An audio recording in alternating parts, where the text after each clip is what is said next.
C'est à Vilvoorde, à quelques kilomètres de Bruxelles, que nous sommes allés chercher les réponses. Au bout de cette zone industrielle se cache une usine très discrète, filiale d'un des plus grands groupes chimiques européens. On y fabrique l'un des additifs les plus utilisés par l'industrie, le E441, plus couramment appelé gélatine.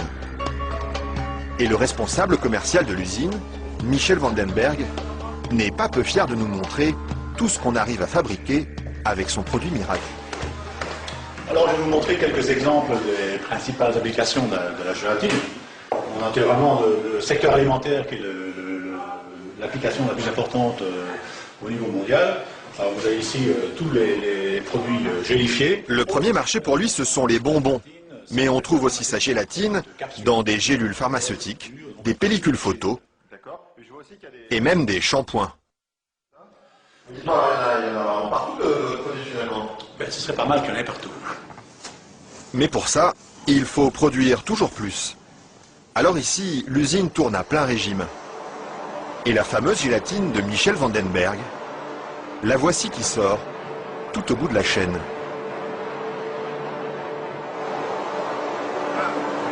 Ça c'est la fameuse gélatine. Là, c'est la gélatine. Ce sont ces spaghettis qui collent aux doigts. Il faut à peu près 3 à 4 jours pour arriver jusqu'ici. De la préparation de la matière première jusqu'à le séchoir ici.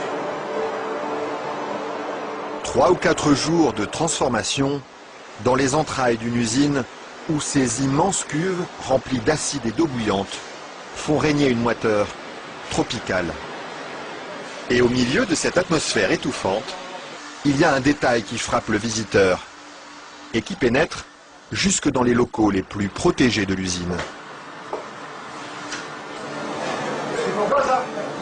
Ah, c'est les odeurs. C'est mauvais les îles?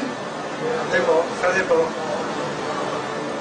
Une odeur âcre d'acide et de graisse brûlée qui flotte sur tout le site jusqu'à l'extérieur de l'usine. Et la raison de cette odeur, la voici. C'est la matière première avec laquelle on fabrique la gélatine. Ça, c'est la matière première. Nous traitons donc la couenne, la peau de porc. D'accord. De la peau de porc qui arrive par palettes entières dans son usine. Une matière première qui ne lui coûte presque rien et qu'il achète dans toute l'Europe. Ceci vient de Hongrie. Ça vient de Hongrie, d'accord. Voilà. Et tous les jours, près de 150 tonnes de couenne de porc attendent dans ce hangar d'être dévorées par un monstre d'acier au nom évocateur, Dinosaurus.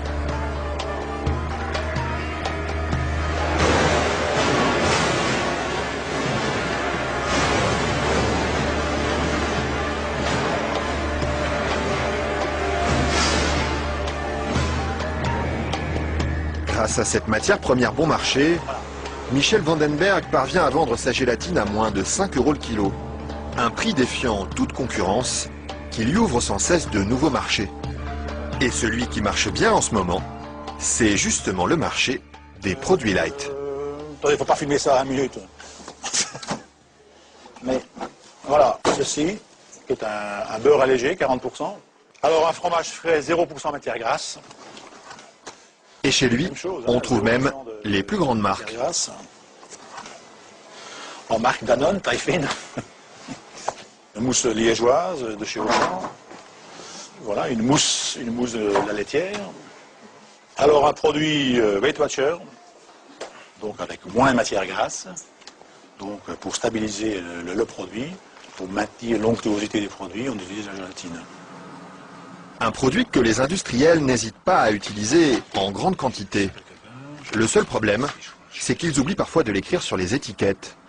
Quand on les regarde, on lit bien la mention gélatine, mais pas l'origine du produit. Ils mettent gélatine, mais ils disent pas quelle est l'origine de la gélatine. Pourquoi? Ils assument pas que ce soit fait à partir de porc. C'est quoi le problème qu'ils ont avec ça? Non, mais je veux dire... Non, parce que c'est un sujet très sensible. Ouais. Parce qu'il y a quand même les minorités, les minorités musulmanes, juives et autres, qui éventuellement ont des problèmes avec ça. Mais ce serait bien justement de leur dire... Ça, je voudrais pas que... Oui, je sais bien, mais je sais pas s'il faut mettre ça dans l'émission. Mais Oui. c'est vrai que, bon... Parce que du coup, ils savent pas si c'est du porc ou de la vache. Du coup, comment ils font pour consommer? C'est ça le problème. Il faudrait peut-être leur dire. Une question qui laisse Michel Vandenberg sans voix et à laquelle aucune marque de l'agroalimentaire n'a souhaité répondre, malgré nos nombreuses sollicitations. À croire que la gélatine de porc est un sujet sur lequel il préfère rester discret.